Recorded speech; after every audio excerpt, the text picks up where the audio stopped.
If the Earth formed as a dry rock around a hot young star, then how did this water get here? It is thought that an ocean 3 times the size of all the liquid on Earth's surface exists near our planet's core. Everything we previously believed about how water forms on Earth's surface has been completely altered by this finding. The planet Earth, which we typically associate with the color green, appears distinctly blue when seen from space. We rarely give it much thought, however. The reason for this color is that liquid makes up 71% of the Earth's surface. This liquid gives us the ability to maintain life as we know it. Because water plays such a pivotal role in our survival, scientists are fixated on figuring out where it all came from. Oxygen is one of the most abundant atoms in the universe. Hydrogen is the most abundant atom in the universe. You're going to get a lot of whatever it is they form. Theories regarding the origins of Earth's liquid once ranged from comets and asteroids to just about everything in between. Then, in 2014, a seemingly small discovery in the rocks situated near Earth's core literally turned our world inside out.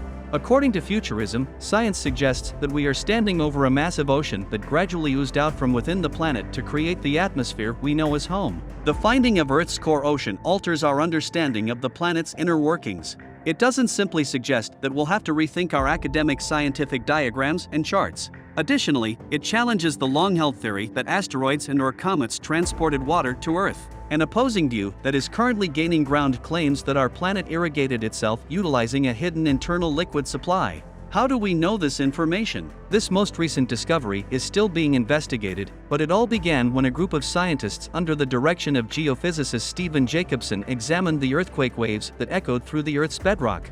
Due to the presence of water, these waves slowed down in one particular form of rock known as ringwoodite.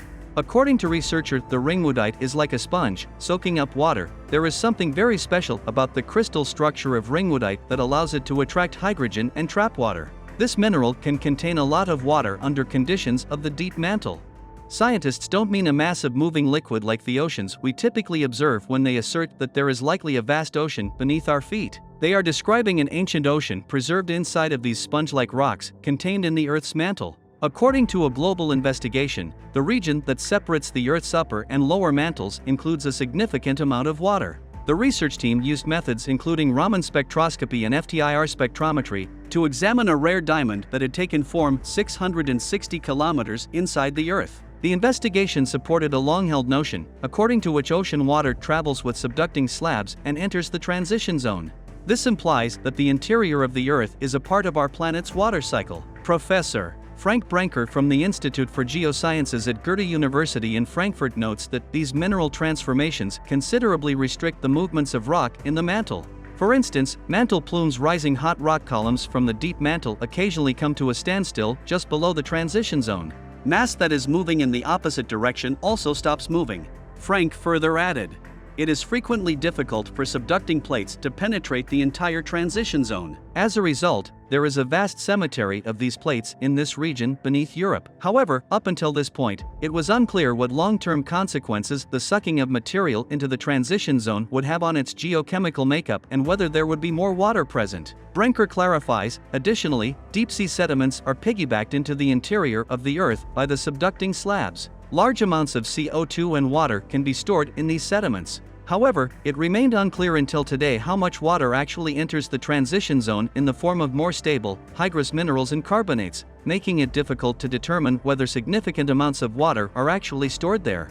The current circumstances would undoubtedly support such. The transition zone may hypothetically absorb 6 times as much water as our seas due to the huge water storage capacities of the thick minerals wadsleyite and ringwoodite. So, according to Brenker, we understood that the border layer has a huge potential for holding water.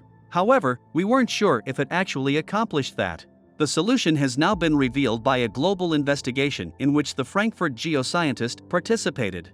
Even among the extremely rare diamonds of super-deep origin, which make up about 1% of all diamonds, those from this location are extremely uncommon. The results of the studies showed that the stone has several water-rich ringwoodite inclusions.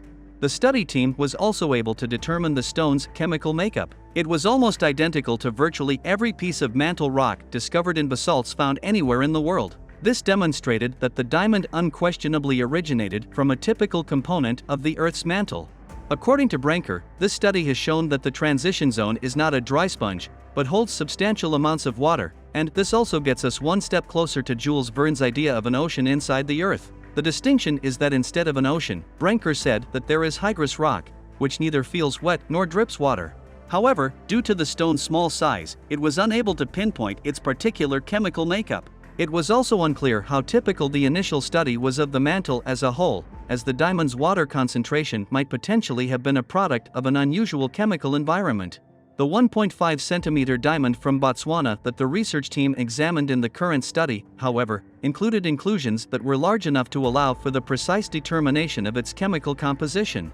And this supplied final confirmation of the preliminary results from 2014. The high water content of the transition zone has significant effects on the Earth's dynamic environment.